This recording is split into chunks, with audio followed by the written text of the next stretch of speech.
My name is Helen. Growing up, my sister Lauren and I shared everything, our clothes, secrets, and dreams. We were only 3 years apart, and we were really close. But over time, our lives went in very different directions. It started to feel like we were living in completely separate worlds. After high school, I focused on college and then jumped straight into building my career. I worked hard, and even I'm sometimes surprised by how far I've come. Now, at 35, I'm a senior executive at a big tech company in Rochester. I live in Sarah Churchill and drive a Mercedes. Lauren chose a different path. She always said college wasn't for her and that she'd figure things out as she went. She's 33 now, working as a waitress at Casa de Font, one of those average Portuguese restaurants. She lives in a small apartment in Ballard with her fiancé, Adam, who also works at the same place. They're getting by, but just barely. The difference in our money situations really bothers her. Every time I achieve something, she takes it as a reason to make a sarcastic or bitter comment. Whether it's a trip I take or something new I buy, she always finds a way to throw shade.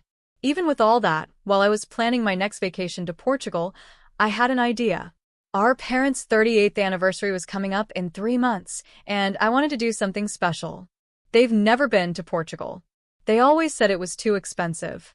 Dad's teacher salary and Mom's part-time job at the library didn't leave room for big trips. So, one evening while I was sitting in my home office, looking out over the Rochester skyline, I went ahead and booked 2 round-trip tickets to Albufeira. I also reserved rooms at a beautiful resort called the Algarve Casino. I could already imagine my mom's reaction.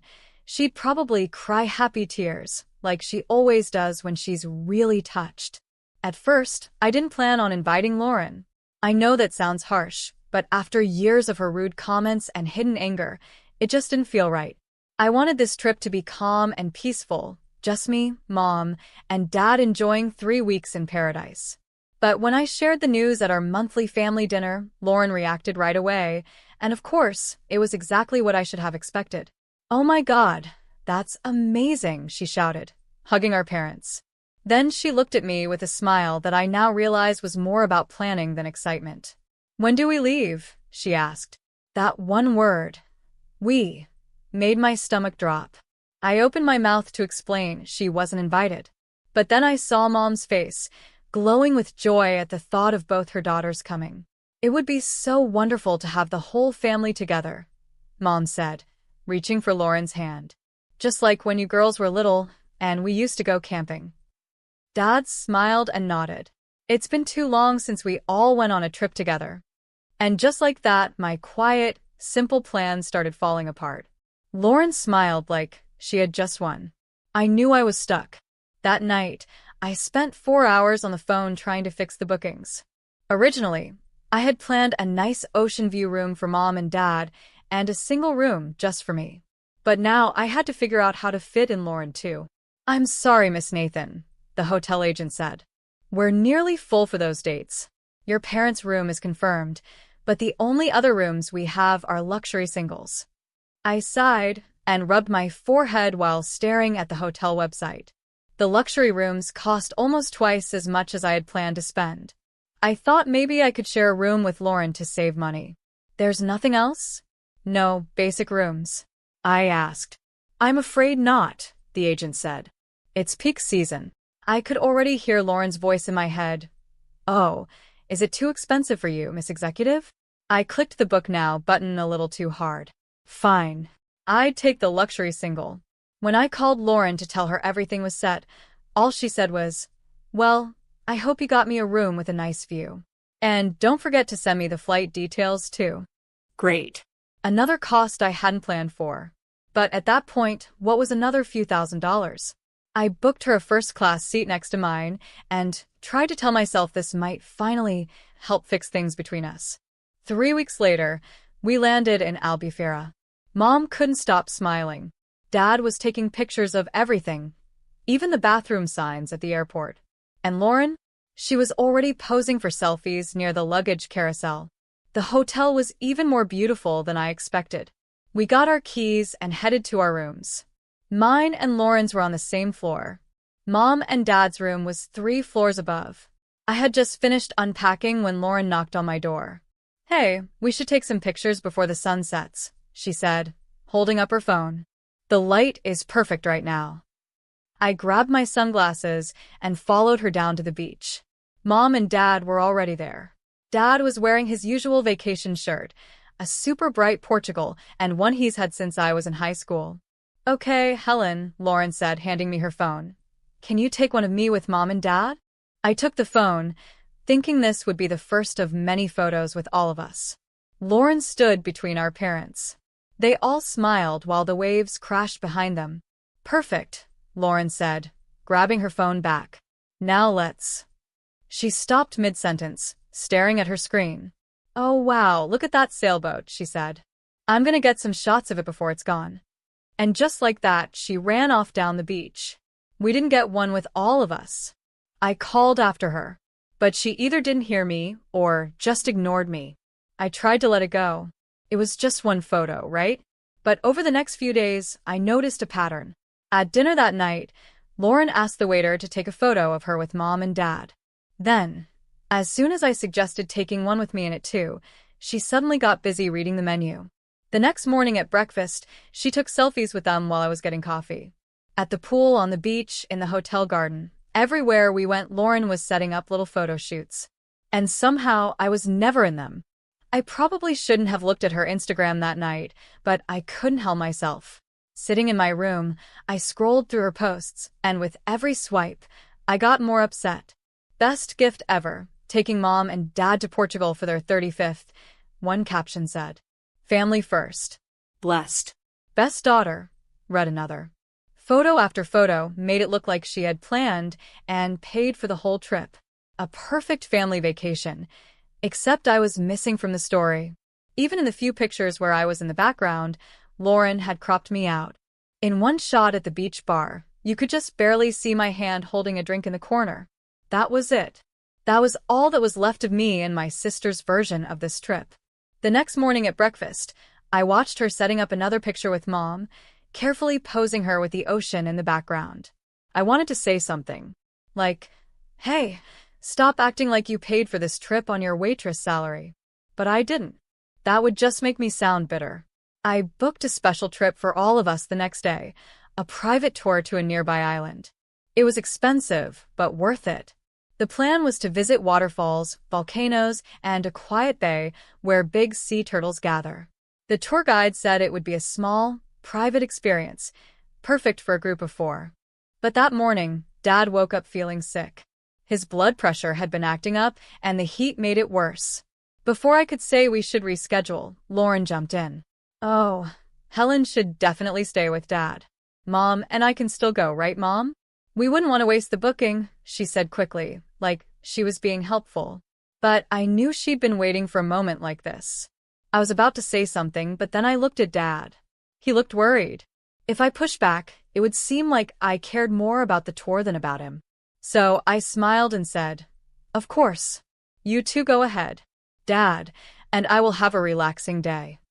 Lauren could barely hide her smug grin as she and Mom left to meet the guide. I watched them walk away, trying not to think about how I just paid for another fun experience I wouldn't get to enjoy. But sometimes, life surprises you. After they left, Dad started feeling a bit better. We spent the morning talking, really talking, for the first time in years. He told me stories about his early days as a teacher, how he met Mom, and what it was like raising 2 very different daughters. When he felt steady again, we took a slow walk along the beach.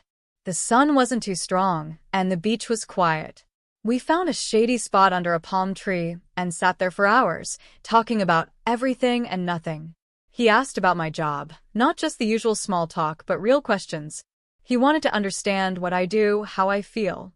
I told him about the pressure I feel to always succeed, and how sometimes it feels like my success pushed Lauren and me apart. After what happened with the island tour, I wanted to plan something we could all enjoy together. The next morning at breakfast, I said, I think it would be nice to take a sunset boat ride around the island. Oh my God, that would be amazing, Lauren said, sounding way more excited than usual. Let me take care of it.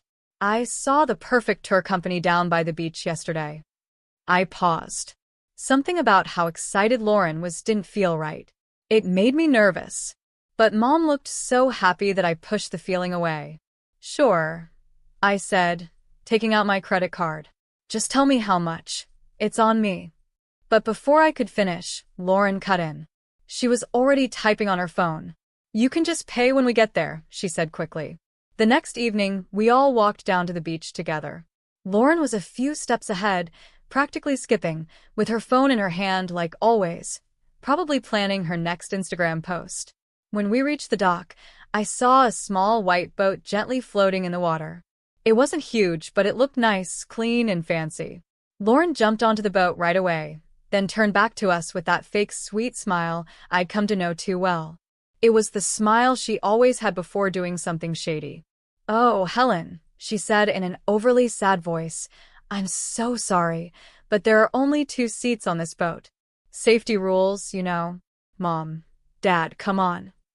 I just stood there, frozen. My parents looked confused, glancing between the two of us. "But we can't break the rules," Mom said softly. "Mom," Lauren said smoothly, cutting her off, "Helen understands. Don't you, sis? We'll take lots of pictures for you." Then she led Mom and Dad onto the boat, like it was no big deal. I watched, furious, as the boat pulled away, taking my family out to sea without me. And not just any trip. My trip. A trip I had paid for. Just a few feet away, I noticed another boat. It was bigger and had more than enough room for 4 people. Lauren had clearly chosen the smaller boat on purpose. Probably even asked for just 2 seats. On the boat, she was already setting up photos with Mom and Dad, no doubt thinking up the perfect caption. Magical night with the people who matter most. As I walked back to the hotel alone, something inside me snapped. I thought about how Lauren had been cutting me out of every part of this vacation. A vacation that only existed because I paid for it. She was sleeping in a luxury room I paid for. Eating expensive room service, on my bill. Enjoying everything this fancy resort had to offer, while trying to erase me from the trip. She wanted everyone to think this was her gift to Mom and Dad. Fine. If she wanted to act like money was no problem, perfect. 3 could play that game. I was packing my suitcase when I heard Lauren in the room next door, humming happily. Of course, she was in a good mood. She'd just spent 3 weeks living like a millionaire, and she thought I was paying for all of it. Every night, I watched her order the most expensive things on the menu at the hotel restaurant. She'd get the $90 lobster or the $100 Wagyu steak without a second thought. "Oh, get whatever you want," she'd say to our parents, waving her hand like she was being generous. "Helen's got it covered. Right, sis?" The bar tab was even worse. She'd order 3 or 4 fancy cocktails every night, each one more expensive than the last. One night, I asked her about it. "I want to try everything on the menu before we leave," she said, sipping a $50 martini. "When am I ever going to get a chance like this again?" And that was only the start. Her room service bills kept growing, late-night snacks, breakfast in bed, fancy afternoon tea. She acted like the spa was her personal hangout, booking daily treatments that probably cost more than she earned in a whole shift at the restaurant. Swedish massages, hot stone therapy, seaweed wraps, enzyme facials. If it was on the list, she booked it. Even the gym wasn't enough for her. She skipped the regular fitness center and hired a private trainer for $300 an hour. "He's really helping me with my form," she told me, wearing brand new workout clothes that I had a feeling were also going on my card. And then came the convertible. Most guests rented a car for a few hours to see the island. Not Lauren. She rented a bright red Mustang for the whole day, driving around with the top down and taking selfies at every stop. When it was finally time to check out, I went to the front desk by myself. The manager smiled as I walked up. "Miss Nathan, I hope you and your family enjoyed your stay." "We did. Thank you," I said. Then I paused. "I'd like to see the bills for each room separately, please. And could you also break down the extra charges by room?" The manager looked a little surprised but nodded. "Of course. Give me a moment to prepare those." Across the lobby, I could feel Lauren watching me as she sat with our parents. She probably thought I was just reviewing the bill before paying the whole thing, like always. She had no idea what was coming. The manager came back with 4 folders. "Here's the bill for room 530, your parents' room," he said, laying them out. "Room 615, your room. And room 825, your sister's." I looked through each one carefully. The charges were exactly what I expected. Then I smiled and said, "Perfect. I'll pay for room 530 and 615. Room 825 will need to be paid separately." From across the lobby, I heard Lauren's chair scrape as she jumped up. "What do you mean, separate bills?" she shouted, walking quickly over to the front desk. "Helen, what are you doing?" Mom and Dad followed, looking confused and worried. "Helen, honey," Mom said softly, "is something wrong?" "Actually, yes," I said, turning to face all of them. "Something's been wrong this whole trip." I looked at Lauren. "Do you want to explain? Or should I?" Her face turned red. "There's nothing to explain. You're just being petty because you have money and I don't." "Petty?" I asked, pulling out my phone. "Mom, Dad, take a look at this." I opened Lauren's Instagram page and started scrolling through her posts. "Notice anything strange about these photos from the trip?" They leaned in, looking at the pictures. At first, they seemed confused. Then, they looked more and more concerned. "Where's Helen?" Dad asked, frowning. "I don't see her in any of these." "That's because she cropped me out," I said. "Every single photo. Look at this one by the waterfall, you can even see where she edited me out." I looked at Lauren. "She's been acting like she brought you on this trip. Like it was all her idea. Like it was her gift to you." "Lauren, is this true?" Mom asked quietly, but with a sharp edge in her voice. Lauren rolled her eyes. "It's just social media, Mom. Who cares?" "I care," I said. "I care that while you were cutting me out of pictures and keeping me out of activities, you were also living like royalty on my money. Spa treatments, room service, a personal trainer, a convertible for the day. Did you think I wouldn't notice?" For a moment, Lauren stood there with that smug smile she always wore. But it disappeared the second the manager handed her the bill for her room. Her face went pale. This has to be a mistake," she stammered, staring at the total. I watched as the number finally sank in. It was about 4 times what she usually made in a month at her restaurant job. Her hands started to shake. I need to make a call," she mumbled, pulling out her phone and walking away from the desk. "Adam, baby, I need your help." Even though she stepped aside, we could still hear Adam's voice through the phone. At first, he sounded cheerful. Then it turned into yelling.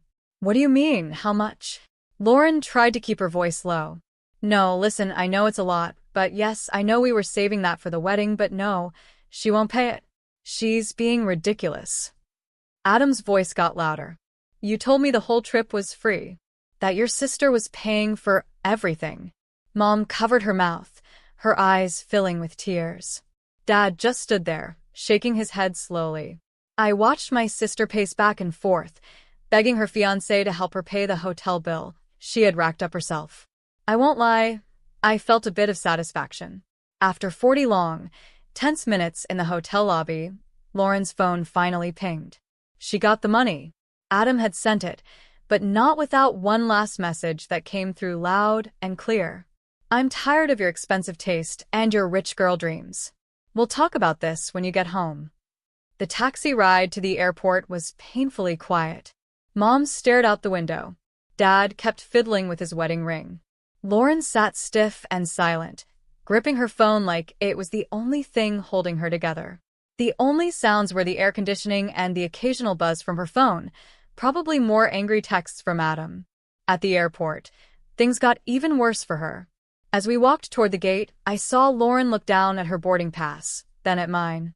Her face went from angry to shocked. "Economy," she said, eyes wide. "You put me in economy?" "I rebooked our flights last week," I said calmly. "Mom, Dad, our seats are this way." After watching how Lauren behaved during the first week of the trip, I decided to make a few changes to our return flights. Maybe it was a little petty, but sometimes people need to learn their lessons the hard way. The flight home was peaceful, at least in business class. I didn't see Lauren again until we landed, and met up at baggage claim. That's when she lost it. "You planned this," she shouted, her mascara running down her face. "You set me up. You just wanted to embarrass me in front of everyone." People in the terminal stopped to look as her voice echoed through the space. "And you three," she said, turning to our parents. "You're only on her side because she buys you expensive stuff. She's bought your love with this stupid trip." Dad, who had been quiet all day, suddenly stepped forward. His face was red, and he looked angrier than I'd ever seen him. "That's enough," he said sharply. "You want to talk about buying love? Your sister worked hard for everything she has. She planned this amazing trip for our anniversary. You invited yourself along. And then you spent the whole time leaving her out and using her kindness like it meant nothing." He pointed at her, his voice firm.